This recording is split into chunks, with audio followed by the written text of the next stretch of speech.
오늘도 주님의 전을 찾으신 모든 성도님들에게 하나님의 축복을 빕니다.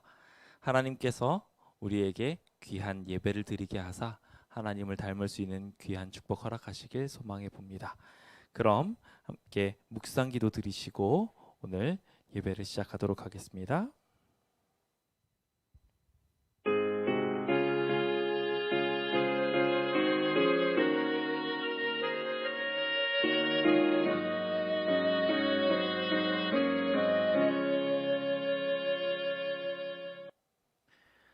366장 함께 찬양하도록 하겠습니다. 찬양 후에 오선희 집사님께서 기도 인도해 주시겠습니다.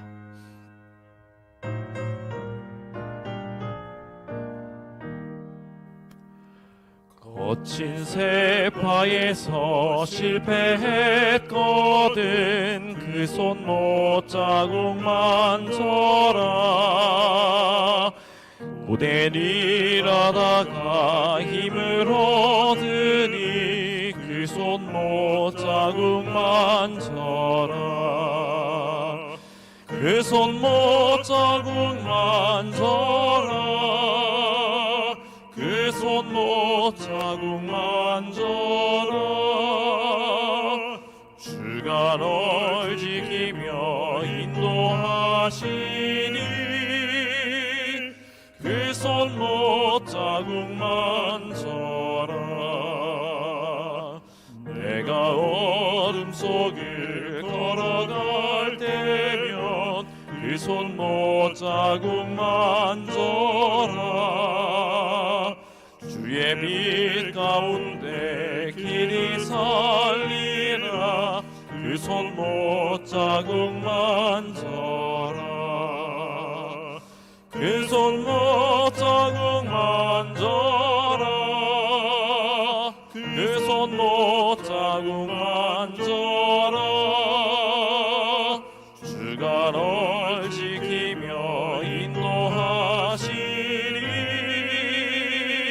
그 손 못자국 만져라.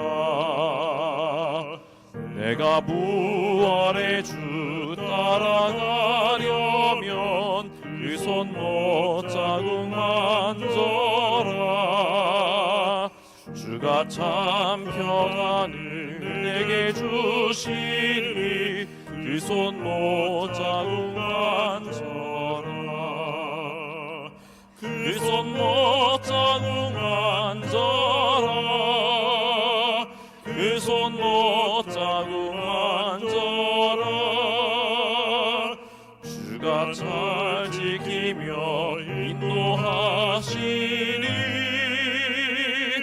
그 손 못자국 만져라. 너의 죄 무거워 감당 못할 때 그 손 못자국 만져라. 마음 문 열고서 주를 모셔라. 그 손 못자국 만져라. 그 손 못자국 만져라. 그 손 못자국 만져라.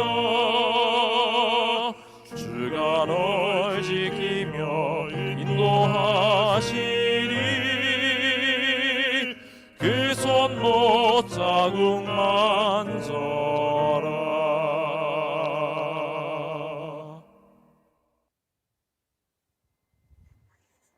항상 복 주시기를 기뻐하시는 사랑이 많으신 하늘에 계신 우리 아버지, 여전히 주님의 따뜻하신 사랑 가운데 품어주시고 인도해 주시는 주님의 크고 깊은 사랑에 진심으로 감사를 드립니다. 한 3일 동안도 주님의 품 안에 잘 보호해 주시옵시고 오늘도 기도하고 찬송하며 예배 드릴 수 있는 귀한 특권 주신 것 진심으로 감사를 드립니다. 사랑이 많으신 우리 아버지, 이 세상을 돌아볼 때 하루하루가 불안합니다. 코로나19로 인하여 세상 여러 가지 재난과 징조들을 또 바라보면서 주께서 가까이 오시고 계심을 알 수 있지만은 오직 저희들은 어떠한 위치에서 주님 맞을 준비를 하고 있는지 자기 자신들을 살피게 하시고 항상 깨어 있어 주님의 뜻에 순종하며 주님 얼굴 보기를 갈망하며 주님의 음성에 귀 기울이며 사는 저희들 되도록 인도해 주시옵소서. 죄라고 생각되는 것에는 가까이 하지 않게 하시고 슬퍼할 줄 알게 하시며 하나님의 은혜를 생각하며 즐거워하며 말씀에 순종하는 아름다운 삶을 살도록 날마다 승리하는 저희들 되도록 인도해 주시옵소서. 예수님, 특별히 광명교회를 사랑하셔서 이곳에 일찍이 등대를 세워주시고 지금까지 잘 인도해 주신 크신 은혜 진심으로 감사드립니다. 그러나 지금 뉴타운 문제로 저희가 어려운 벼랑 끝에 서 있습니다. 전부를 주께서 해결해 주시지 않으면 저희들의 힘으로는 모든 것이 어려워 해결할 능력이 없습니다. 주님께서 간절히 간구하는 저희들의 음성을 주님 듣고 계실 줄 믿습니다. 4월 29일 날 재판의 날에 최고로 좋게 해결해 주셔서 다시 한번 저희들의 믿음이 크게 변화되고 성장하는 놀라운 일을 볼 수 있도록 인도해 주시옵소서. 항상 좋은 것으로 주시는 주님, 저희들의 기도를 꼭 응답해 주시옵소서. 이 시간도 주의 종을 통해 귀한 말씀 듣겠습니다. 전하는 자와 듣는 자 하나 되게 하시고 하늘 분위기에 젖는 귀한 시간 되도록 은혜 내려 주시옵소서. 주님 홀로 영광 받으시옵소서. 예수님의 이름으로 기도드립니다. 아멘.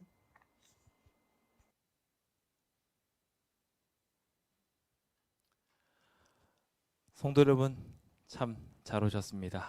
주님께서 저희에게 또 이렇게 말씀을 보고 따르며 순종할 수 있는 기회를 주셨음에 감사를 드리게 됩니다.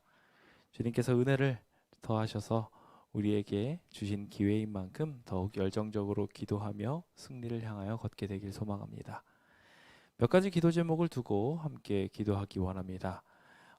첫 번째로 역시 4월 29일에 있는 재개발 소송을 위하여 우리 함께 기도해야 되겠죠.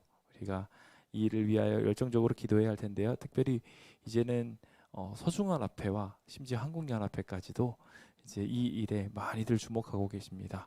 함께 목회자들이 모여서 함께 기도하기도 하시고 또 꾸준히 많은 분들이 관심을 보여주고 계신데요. 이 기회에 하나님께 더욱 열정적으로 기도할 수 있도록 우리 하나님께서 또 인도해 주시는 것 같습니다. 다른 분들도 열정적으로 기도하는 만큼 우리도 함께 멋진 기도를 할 수 있도록 도와주시면 감사하겠습니다.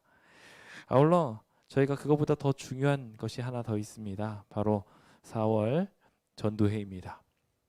교회의 본래 목적은 건물이 아니라 영혼 구원입니다. 우리가 그 일을 위하여 기도해야 되겠지요. 각자의 구도자를 두고 기도할 수 있도록 하나님께서 은혜 베풀어 주셔서 저희가 기도하는 모든 것들이 주님 안에서 선하게 이루어지게 되기를 함께 기도해 봅니다. 오늘 말씀과 회복과 위로가 필요한 모든 교우들을 위하여 기도하는 것에 있어서도 함께 좀 많이 기도해 주시고, 특별히 전도회를 준비하면서 말씀의 그 모든 일들을 잘 수행하기 위해 이제 성도님들이 많이 애쓰고 계실 텐데, 말씀을 준비하는 저의 손길과 또 구도자들을 모두 인도하고 있을 모든 마음들 위해 하나님 축복해 주시기를 이 시간 함께 기도하겠습니다. 잠시 그럼 기도하실까요?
주님께서 우리의 기도를 들으시고 응답하여 주실 것입니다. 함께 그 귀한 은혜를 생각하면서 주님께 찬양하도록 하겠습니다. 찬미가 408장 함께 찬양해 보도록 할까요? 찬미가 408장입니다.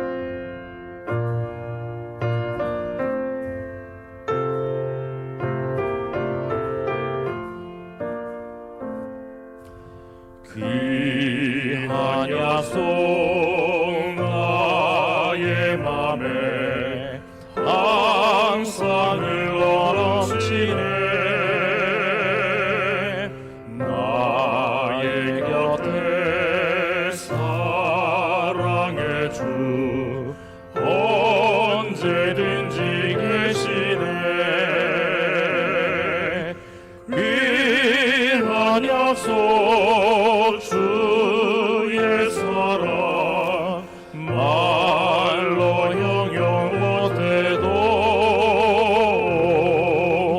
고요한 밤 눈 감으면 귀한 약속 보이네.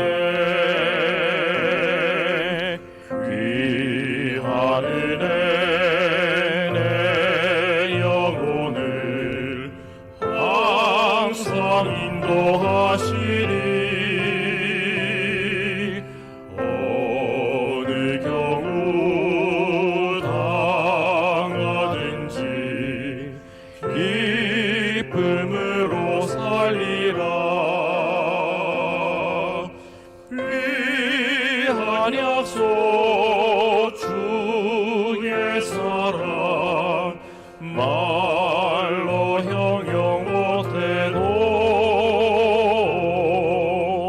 고요한 밤 눈 감으면 귀한 약속 보이네. 귀한 소망 나의 맘에 항상 기쁨 주시니. 어려운 일 당할 때도 찬송하며 살리라.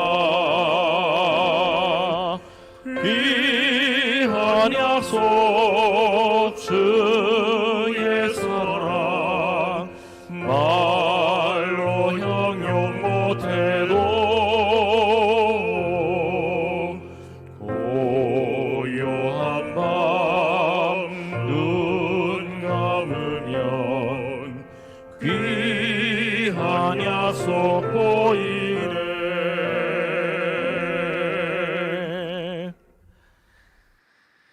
하나님께서 우리를 환영하시며 오늘도 우리에게 하나님의 사랑을 부어주고 계십니다. 우리 주님께서 저희에게 그 귀한 사랑과 행복을 선물해 주시는 분이심에 다시 한번 하나님께 감사드립니다. 오늘도 영상을 통하여 각 곳에서 많은 분들이 방송을 참여하고 계십니다. 제가 문자로 줌뿐만 아니라 그 유튜브 계정도 알려드렸더니 많은 분들이 유튜브로도 참석하고 계신 것 같습니다. 함께 하시는 모든 예배들 가운데 하나님의 귀한 축복을 경험하게 되시기를 소망해 봅니다. 여기 참여하신 분들 이름 요즘 제가 계속 호명해 드리고 있는데 그게 굉장히 격려가 되시는 모양입니다. 제가 그래서 좀 불러드립니다. 우리 이인희 집사님, 네, 이게 참 예배드리기 어려우신 환경 속에서도 예배를 드리기 위하여 애쓰시는 것 같습니다. 또 이렇게 함께 얼굴까지 비춰주시니 참 감사드립니다. 또 윤현남 집사님도 열심히 참여하고 계시고요. 윤경선 집사님, 이영혁 집사님, 오선희 집사님과 이재혁 집사님, 그리고 이희자 집사님, 이재신 집사님까지 함께하고 계십니다. 하나님께서 저희가 함께하고 있는 모든 예배를 다 받으시고 어디에 계시든 복 주시고 축복하실 것입니다. 특히 이 성전을 찾으신 분들은 주님께서 배나 복을 주시기를 소망합니다. 하나님께서 충성하신 만큼 더 큰 것으로 하나님의 복을 맡기시고 나누게 하실 것입니다. 저는 오늘 환영하는 자에게 흐르게 되는 기별이라는 제목을 가지고 58강 헬라인과 만나심 또한 유대 지도자들의 최종 거절에 대한 이야기를 살펴보고자 합니다. 환영하는 사람 여러분들은 어떻게 맞이하십니까? 일식집을 딱 들어가게 되면 일식집에서만의 인사가 있죠. 그 인사는 그것이 그냥 이라시아이마세라고 이야기하는 게 얼마나 힘차고 멋진지 들어가는 사람에게 힘을 주곤 합니다. 괜히 기분이 좋아지고 음식도 괜히 더 맛있어지는 것 같습니다. 이렇게 기합을 주면서 멋지게 만든 음식은 나에게도 힘을 줄 거야 라는 괜한 기대와 힘도 가지게 하지요. 사람을 환영하는 것 또한 그 기별을, 그 메시지를 기쁘게 받아들이는 것은 누구에게나 힘이 됩니다. 그래서 어떤 사람에게 친구가 많은가 하고 보면은 이야기를 잘 하는 사람보다, 그래서 막 설득을 막 잘하는 재미있는 사람들보다 이야기를 잘 들어주는 사람이 더 으뜸으로 쳐주신다는 많은 통계적인 이야기들이 있습니다. 오늘 우리에게 주님께서 똑같이 기대하고 계신 것이 있습니다. 주님께서는 우리의 음성을 충분히 들어주시는 분이시지만 동시에 주님이 말씀하실 때 환영하는 일을 기다리고 계십니다. 주님께서 그렇게 기별을 잘 받아들이는 사람이 있을 때마다 주님은 자연스럽게 그것을 거절하고 때로는 부인하고 좀 어려워하는 난색을 피하는 사람보다 어떻게 보면은 환영하고 기꺼이 자원하는 사람에게 그 일이 더 가기 쉬워지게 되는 것 같습니다. 제가 교회 일을 진행을 하면서도 그런 것들을 많이 느낍니다. 인상을 팍 찡그리면서 항상 힘들어가지고 지쳐가지고 있는 사람에게 무언가 일을 더 맡기는 거 힘들까요? 아니면 쉬울까요? 힘들어요. 내 삶도 무거워 죽겠는데 내 몸도 아파 죽겠는데 왜 이런 일을 맡기세요? 하는 표정을 확 짓고 있으면은 이미 말을 꺼내기 전부터 이분한테는 말을 전하면 안 되겠다 이런 생각이 듭니다. 자연스럽게 그분에게는 하나님의 사역이 전달되기가 어려워집니다. 그런데 반면에 언제든지 기쁘게 이야기하면서 들을 준비를 하고 계신 분에게는 어떨까요? 그분에게는 미안한 마음이 있더라도 좀 부탁하기 쉬워집니다. 그리고 그렇게 부탁하고 난 뒤에는 하나님께서도 복을 주시고 저도 너무 고마우니까 그분에게 더 잘 대하게 되는 것을 경험하게 됩니다. 예스맨은 그런 면에 있어서 성공하는 사람입니다. 무엇이든지 네 라고 말하고 그렇게 하겠습니다 라고 멋지게 대답하는 사람들, 그런 사람들이 이 세상을 밝게 만들고 멋지게 만드는 것입니다. 하나님의 위대한 기별, 그것 또한 마찬가지로 환영하고 받아들이는 자들에게 그렇게 흐르게 됩니다.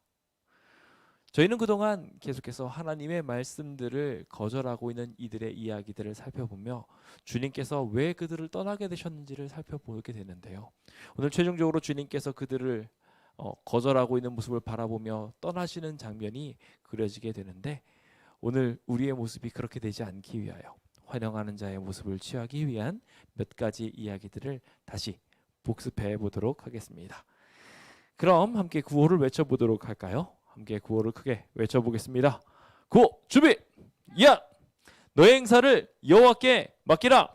그리하면 내가 경영하는 것이 이루어지리라. 아멘. 우리 주님께 모든 것을 맡기심으로 하나님께서 주시는 귀한 축복이 우리 안에 있어 언제든지 하나님의 말씀들이 우리의 귀에 들리고 또 순종되어지게 되기를 소망해 봅니다. 저희가 먼저 함께 읽어볼 성경절이 있습니다. 오늘의 주제와 부합하게 사도행전 13장 46절에 있는 말씀을 먼저 읽어보기 원합니다. 바울과 바나바가 한 선언이었어요. 함께 읽어볼까요? 시작. 바울과 바나바가 담대히 말하여 이르되 하나님의 말씀을 마땅히 먼저 너희에게 전할 것이로되 너희가 그것을 버리고 영생을 얻기에 합당하지 않은 자로 자처하기로 우리가 이방인에게로 향하노라. 예레미야 13장을 보시면은 주님께서 한 가지 실물 교훈을 보여주십니다. 띠를 강가에 묻어놓게 하시고 그것을 그 뒤에 찾아가게 하시며 그 띠의 모습이 지금 유대인들과 같다라고 말하고 있습니다. 띠가 원래 있어야 될 곳은 어디입니까? 띠는 우리의 몸을 두르고 있어야 됩니다. 그런데 그 띠가 자기 혼자 멋진 곳에 살겠다고 산 좋고 물 좋은 강가로 가서 거기에 떡하니 들어 누워서 쉬고 있으면 어떻게 될까요? 자기가 좋은 모양대로 자기가 원하는 대로 있으면 어떻게 되겠습니까?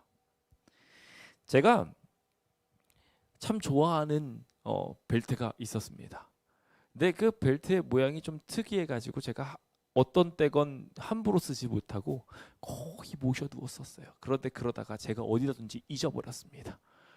그리고 나서 제가 그것을 아주 우연치 않게 찾게 됐습니다. 굉장히 오랜만에 찾았어요. 그래가지고 제가 그 벨트를 기쁜 마음으로 딱 받았는데 보니까 그 벨트가 바사삭하면서 부서지더라고요. 싸구려 벨트라서 티가 제대로 났습니다. 근데 그것이 단순히 싸구려 벨트가 아니라 제가 잘 착용하고 있었다면 큰 문제 없이 잘 관리되어졌을 텐데 제가 엄한 데 두는 바람에 그렇게 망가지게 되어 더 속상하게 느껴졌어요. 우리가 하나님의 귀한 백성으로서 있어야 할 자리가 있습니다.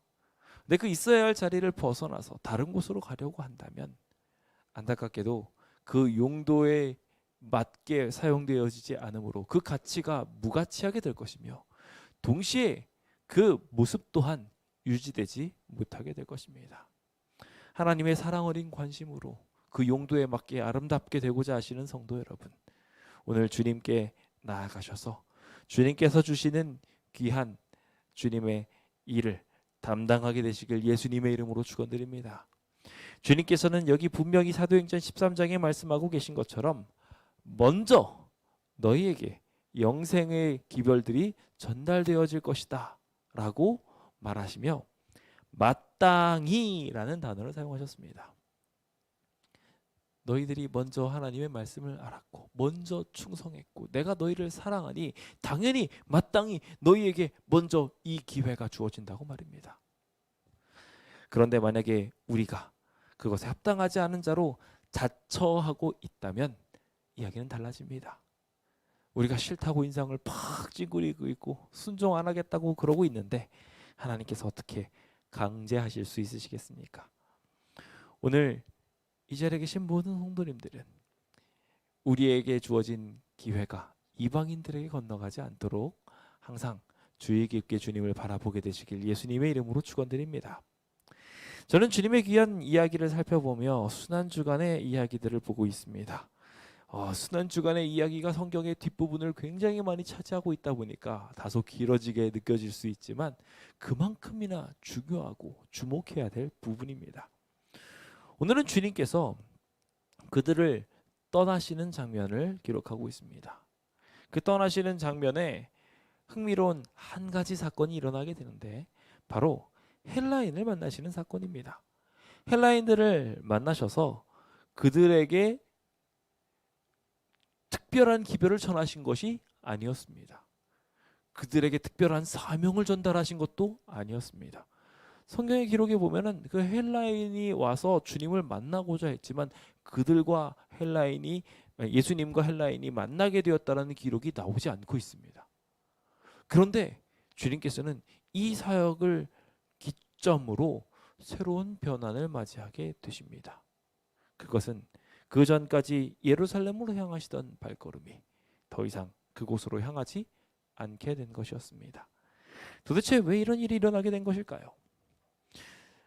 구주로 하여금 유대인을 떠나시게 한 유대인의 악습들, 오늘도 다시 한번 되짚어보며 우리의 삶에 그 일이 생겨나지 않을 수 있도록 함께 기도합시다.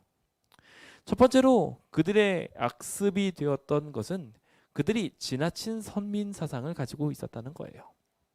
그래서 나는 주님의 선택을 받은 백성이고 나는 주님의 지혜를 알고 있으며 또한 그 충분히 안다라는 생각으로 말미암아 스스로에게 유익하게 성경을 해석하곤 하더라는 것이죠. 바리새인들이 그러했어요. 그래서 하나님이 사랑이시라는 것에 대해 내가 누구보다도 성경을 잘 알고 있으니 하나님이 어떠한 상황이라도 나를 사랑하실 거야 라고 죄를 저지르면서도 스스로를 용납하고 이해하려는 습관들을 갖기도 합니다. 이것을 가리켜 또 하나의 선민사상으로 보지 않고 무엇으로 보겠습니까? 현대 기독교의 많은 문제점 중에 하나가 바로 여기서 기인되었습니다. 많은 개신교인들이 어떻게 신앙을 합니까? 그들은 담대하게 말하기를 예수님이 우리를 사랑하셔. 그러니 우리는 구원받았어. 굉장히 기뻐 보입니다. 굉장히 멋져 보이고 믿음 있어 보입니다. 그런데 문제는 그렇게 생각을 하면서 고귀한 척, 멋진 척은 다 앞에서 해놓고 뒤에서는 뭐하고 있어요? 자기 자리 사욕을 다 챙기고 있어요. 욕망을 다 가지고 있어요. 주님께서는 그렇게 사는 모습을 보고 바리새인 같다고 말씀하셨어요.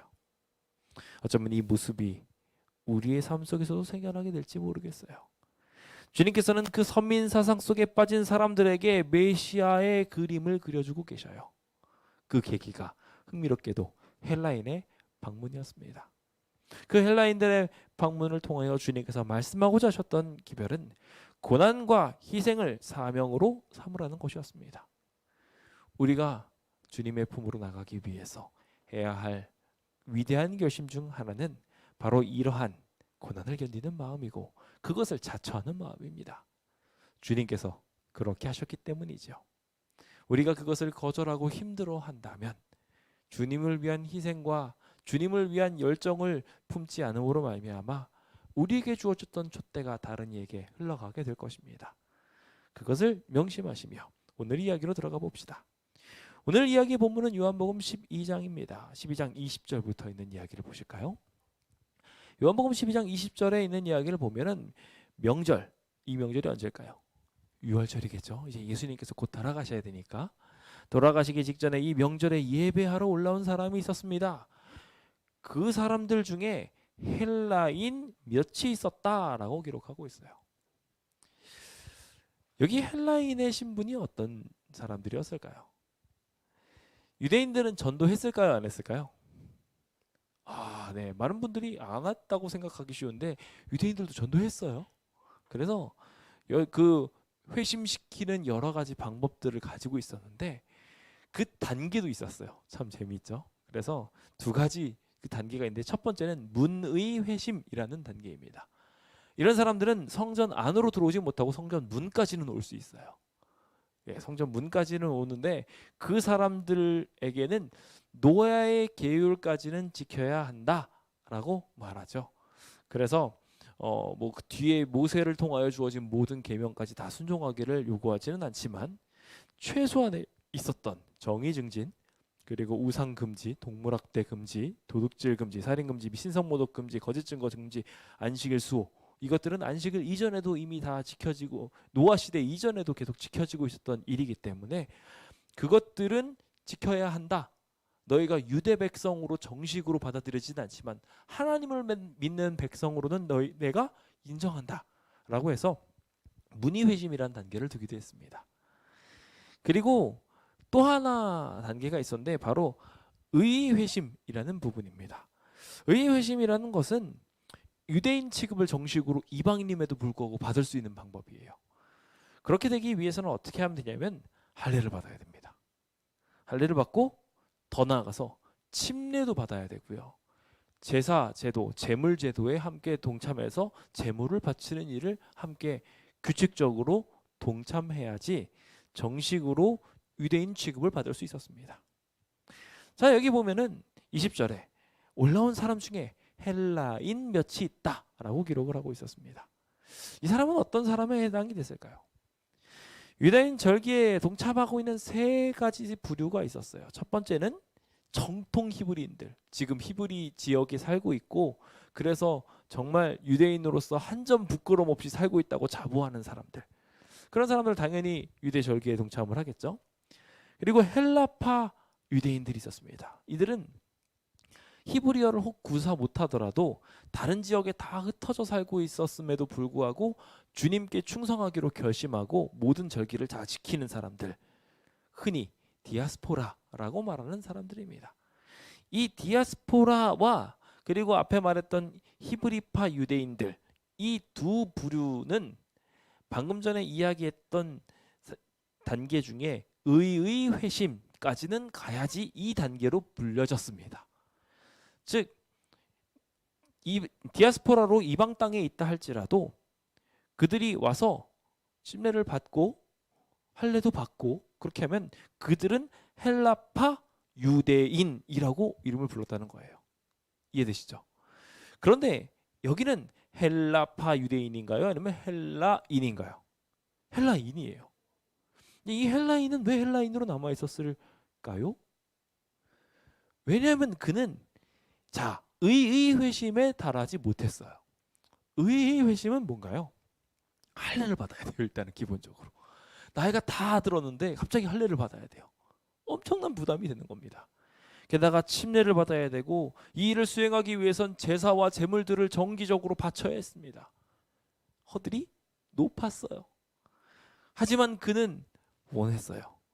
주님의 성전 문이라도 보기를. 그래서 그는 문의 회심을 하며 하나님을 온전히 섬기고 노아의 계율까지 온전히 지키기 위하여 애를 쓰는 사람들이었습니다.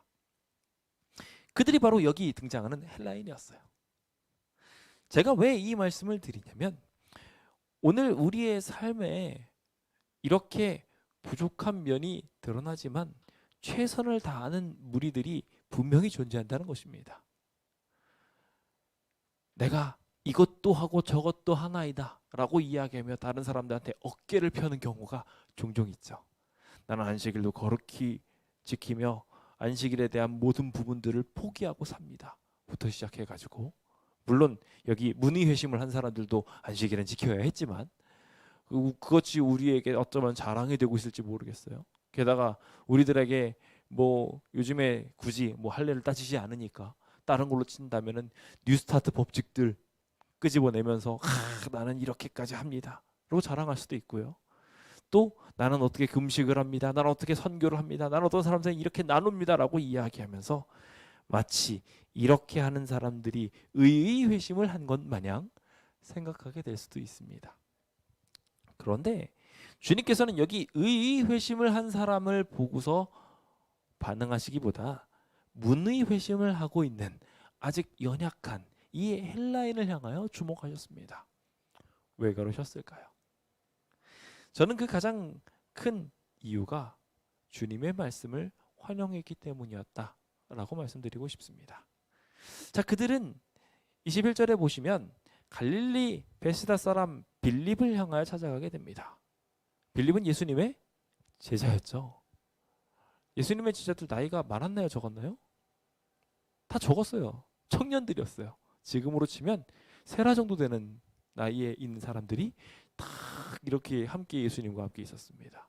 그 정도 되는 사람한테 여기 명성도 있고 능력도 있어서 유대에까지 올 수 있는, 여행할 수 있는 학식과 지혜와 능력이 있는 사람이 와서 뭐라고 말합니까? 청하여 이르되 선생이여 라고 말합니다. 예수님한테 감히 나가지도 못하고 제자한테 청해서 말하기를 우리가 예수를 보기를 원합니다 라고 말하는 것입니다. 그들은 그들의 학식과 능력이 자랑이 되지 않는 사람들이었어요. 또한 자신이 걷는 걸음이 혹 예수님께 부정이 될까봐, 아시다시피 이방인과 함께 있으면은 유대인들에게는 부정이 된다라고 생각하는 케이스가 있었어요. 그러다 보니 함부로 예수님께 다가가지도 않았어요. 그만큼 하나님을 정성스럽게 대했습니다. 그렇게 된 상태에서 더 나아가 제자를 공대할 줄도 아는 사람이었어요. 즉 경배에 대한, 하나님의 기별에 대한 기본적인 예의가 있는 사람이었어요. 대화의 기본 예의는 뭔가요? 상대방이 말을 하면은 딴청을 하는 건가요? 요즘에 대화에 대한 케이스가 많이 달라졌어요. 그래서 대화를 하면은 어떻게 하냐면 요즘 사람들은 대화를 할 때 다들 휴대폰을 만지면서 딴짓을 하면서 대화를 하곤 합니다. 상대방의 눈을 쳐다보거나 상대방의 입술을 쳐다보면서 정성스럽게 말씀을 듣기보다는 어떻게 해요? 자기가 하고 싶은 일을 하면서 들어요. 기본적 예의는 우리의 삶에 굉장히 중요합니다. 왜냐하면 그 삶이 하나님께도 그대로 드러나기 때문이에요.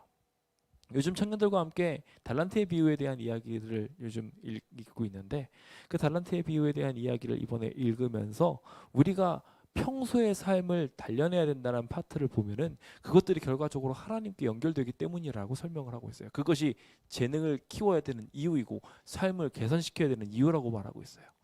여기 있는 헬라인들은 그렇게 주님께 주목할 줄 아는 사람이었다는 것입니다. 그래서 주님께서는 이렇게 주목하고 있는 사람을 보시고 이렇게 반응을 하십니다.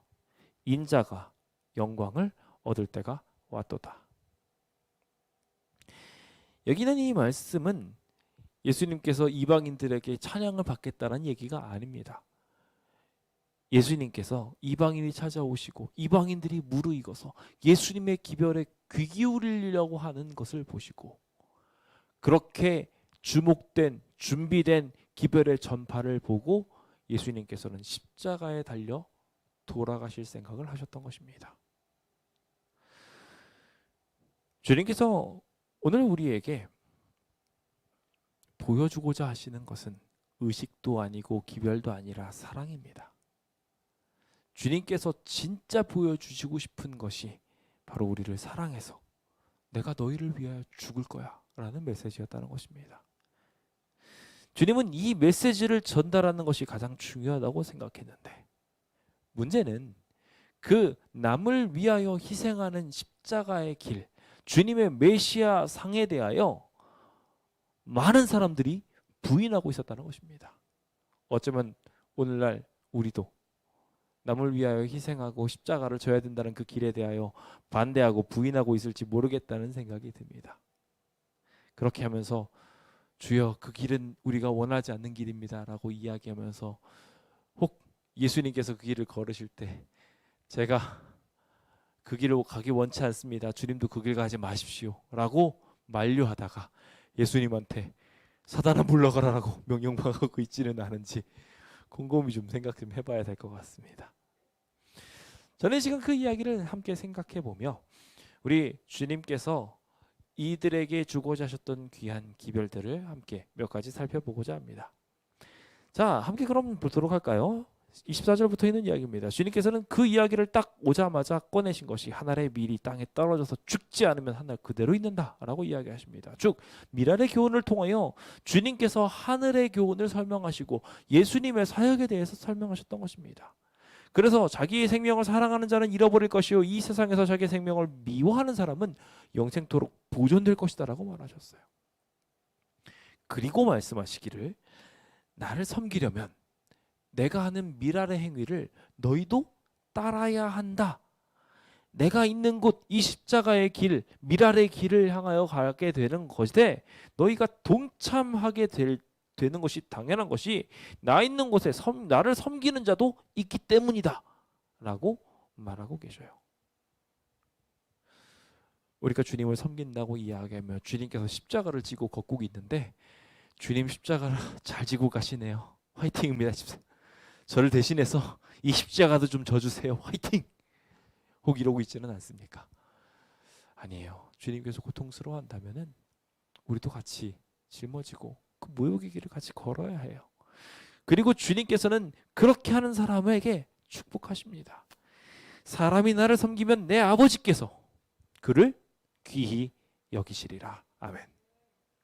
주님이 우리를 귀히 여기시는데 하늘로 안 내려가시겠습니까? 이 땅에서 안 지키시겠습니까? 이 땅에서 하나님의 영생의 복을 누리도록 인도하시지 않으시겠습니까? 오늘 그 귀한 길에 대하여 주님이 제시하고 있을 때 거절하지 않게 되시길 예수님의 이름으로 축원드립니다. 오직 그분의 죽으심을 통해서 세계가 구원을 받았던 것처럼 오늘도 그 길을 따라감을 통해서만 이 세상의 구원이 전달되어지게 될 것입니다. 그 귀한 기별들을 우리의 마음속에 두시며 헬라인들이 주었던 그 준비된 이들을 향하여 움직이는 사인을 우리가 목도할 때마다 어떠한 사람이 주님을 만날 준비가 됐어요. 4월 전도회가 곧 다가오고 있는데 어떤 사람이 보니까 많이 무르익은 것 같아요. 그럼 어떻게 해야 될까요? 그때부터 예수님께서 가셨던 것처럼 자기도 희생의 길을 걷는 거예요. 그렇게 될 때 주님께서 기적을 일으킬 것입니다. 27절을 보시면 예수님께서 그 길을 걷는 것이 쉬웠다, 어려웠다? 어려웠다. 주님께서 이렇게 고백하셔요. 제자들 앞에서 그냥 기도하시면서 한 것도 아니에요. 제자들 앞에서 말씀하신 거예요. 지금 내 마음이 괴로우니 무슨 말을 하리요? 아버지여 나를 구원하여 이 때를, 이 미라를, 십자가의 길을 내가 걷지 않게 해주십시오. 제자들 앞에서 말씀하셨어요. 주님께서도 이 길을 걷는 것이 쉽지 않으셨어요. 하지만 그 길을 걸으셨어요. 왜냐하면 내가 이를 위하여 왔다라고 그는 예수님께서는 생각하셨기 때문이었습니다. 그러면서 아버지의 이름을 영광스럽게 하십시오. 제가 그 길을 걷겠습니다. 그때 주님께서는 말 그대로 그 길을 걸으려고 할 때 어떤 현상이 일어나는지 말씀하셨는데 하늘에서 소리가 나서 내가 이미 영광스럽게 하였고 또다시 영광스럽게 하리라 라고 이야기하며 예수님의 사역에 힘을 실어 주셨습니다. 하늘로부터의 인정 받고 싶으십니까? 그렇다면 주님께서 이 예화를 경험케 하사 제자들에게 주님을 위하여 십자가의 길을 걷는 사람에게 하나님께서 그 길을 인정하시고 응원하시고 지원하고 계시다라는 것에 대하여 이 이야기를 통하여 분명하게 말씀하시고 심지어 세상이 심판에 이르렀으니 세상 임금이 이제 쫓겨날 것이다 라고까지 분명하게 선언하여 주신 주님의 기별을 마음에 두셔서 혹 우리의 삶이 힘들어서 어려울 때라도 그 길을 멋지게 걸어 나아가게 되시길 예수님의 이름으로 축원드립니다. 우리가 들리게 되면 그곳으로 말미암아 주변 사람들은 같이 주님을 주목하듯이 보게 될 것이며 우리의 희생을 바라보고 예수님을 발견하게 될 것입니다. 이때 이 이야기를 하였을 때 안타깝게도 유대인들은 어떻게 반응했을까요? 유대인들은 율법을 모르지 않았어요. 율법을 잘 알았어요. 하지만 율법을 자기 마음대로 자기 원하는 대로 해석했어요. 그래서 이렇게 말합니다. 우리는 율법에서 그리스도가 영원히 계신다를 보았다. 그런데 왜 예수님께서 그리스도가 십자가에 달려 죽겠다고 말하느냐? 왜 고난의 길을 걸어야 된다고 말하느냐라고 말했다는 거예요. 자기가 좋아하는 구절만 보면서 율법이 영원히 계시는 이유에 대해서는 살피지 않았던 것입니다. 주님께서 영원히 계시면서 우리를 위하여 희생하시는 것이 주님의 영원히 계시는 모습이었는데 그것은 알지 못한 채 정말 자기가 그리고 있는 욕심껏 있는 삶을 외치며 성경에 있는 부분적인 이야기들로 자기를 타당화하고 예수님의 길을 배척해 버리더라는 것입니다. 주님은 왜 헬라인을 더 응원하셨을까요? 그 헬라인의 이야기를 보고 더 감동받으셨고 그들에게 미랄의 이야기와 십자가의 길을 고백하셨을까요? 들을 준비가 된 사람들이었기 때문입니다. 여러분은 주님의 희생의 길을 들을 준비가 되셨습니까? 잘 들으심으로 주님의 축복 얻으시길 예수님의 이름으로 축원드립니다. 두 번째로 우리가 살펴보게 될 것은 바로 기별을 살피고 찾아내서 믿어야 한다는 것입니다. 어떤 학생들은 하나를 가르쳐주면 열을 아는 사람들이 있어요. 자, 봐봐. 1 더하기 1은 2야 라고 가르쳐주니까 그걸 보고서 그러네? 하나 더하기 하나는 2개네? 그 다음부터 뭐 어떻게 해요? 열을 알기 시작해요. 아, 그러면 10 더하기 10은 20이겠네? 3 더하기 2는 5겠네? 라고 이야기하면서 기뻐하고 좋아하는 사람이 있어요.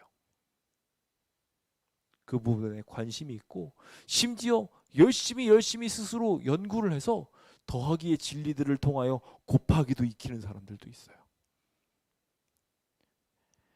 그런데 그런 사람들이 많지 않아요.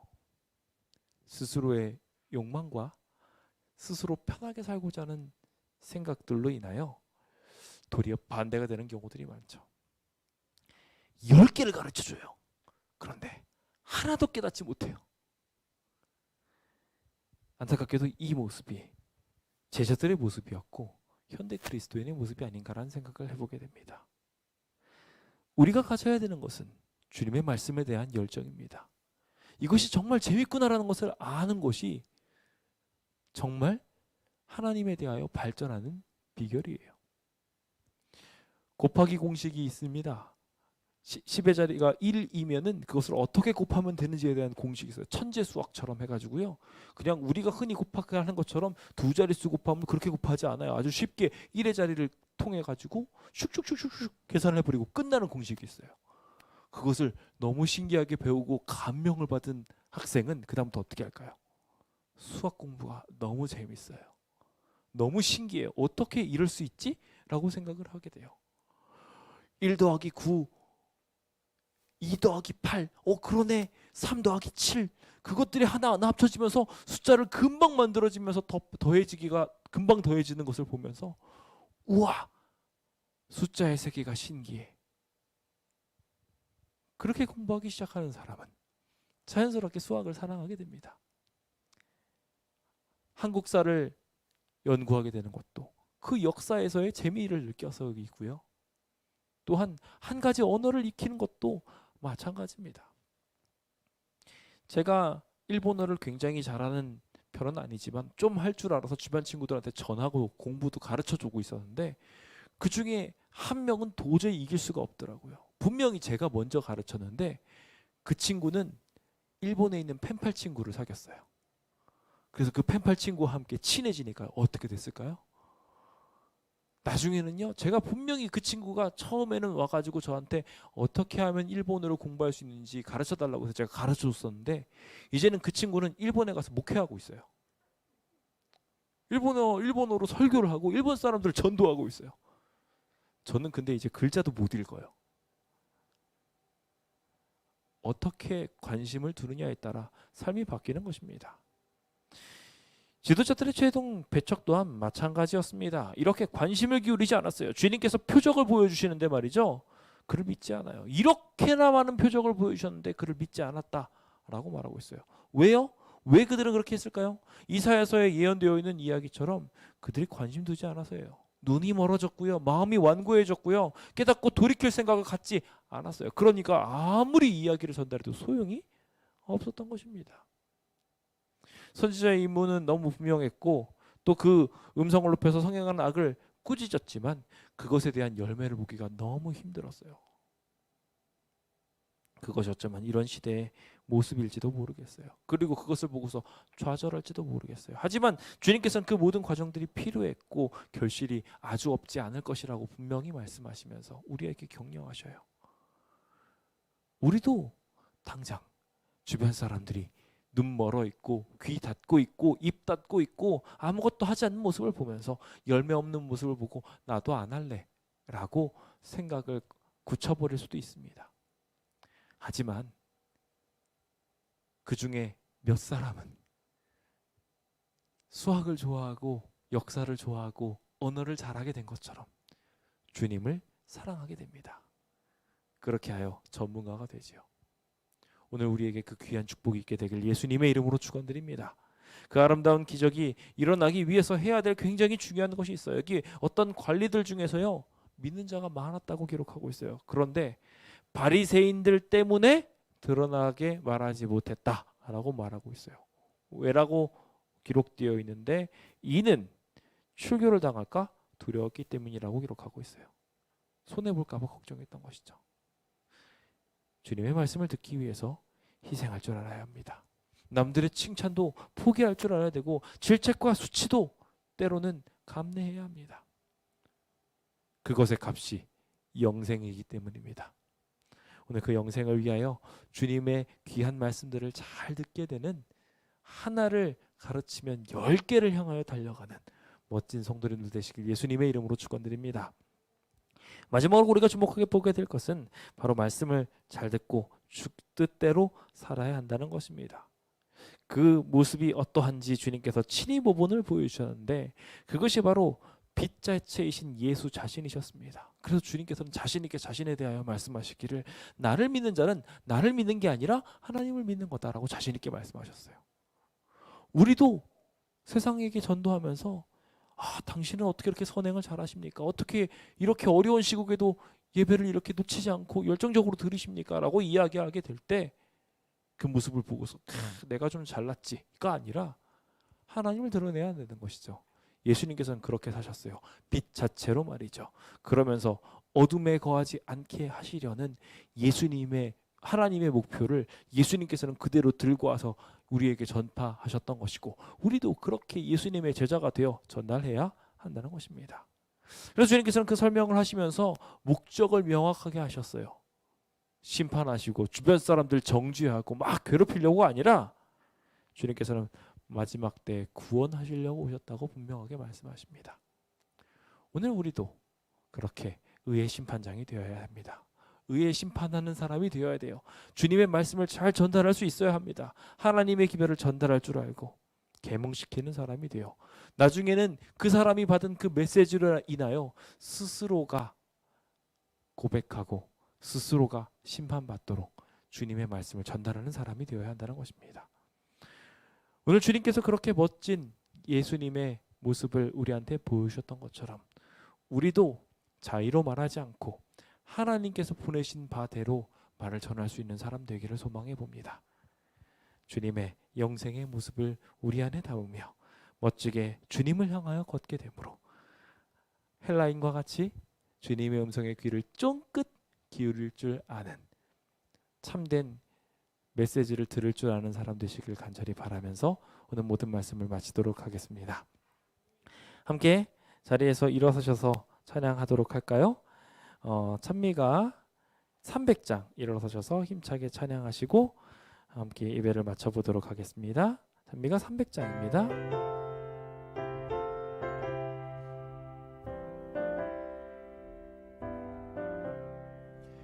예수 앞에 나오면 모든 죄 사하고 주의 품에 안기어 편히 쉬겠네.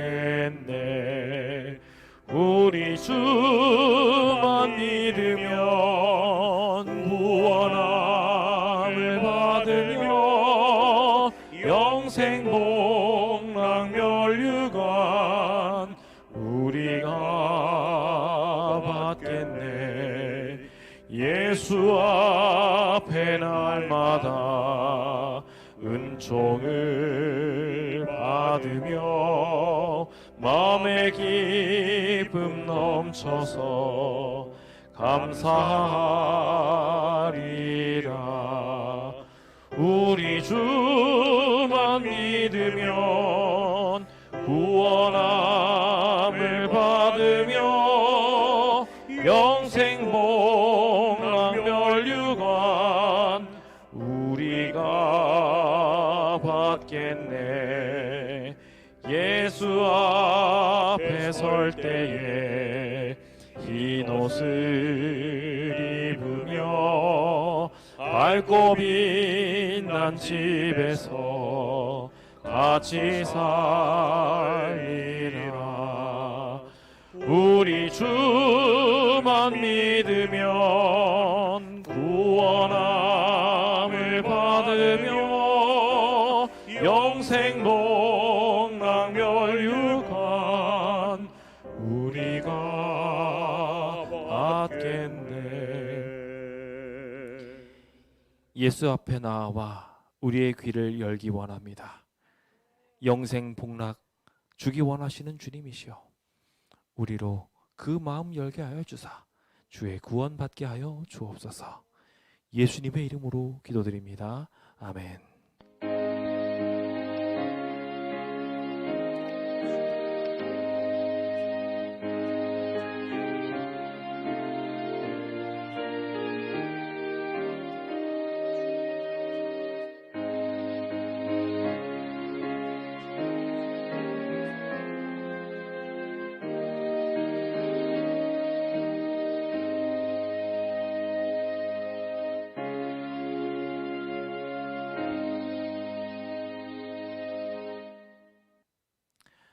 감사합니다. 오늘도 주님 안에 승리하시며 멋지게 주님 품으로 들어가게 되시길 간절히 바랍니다.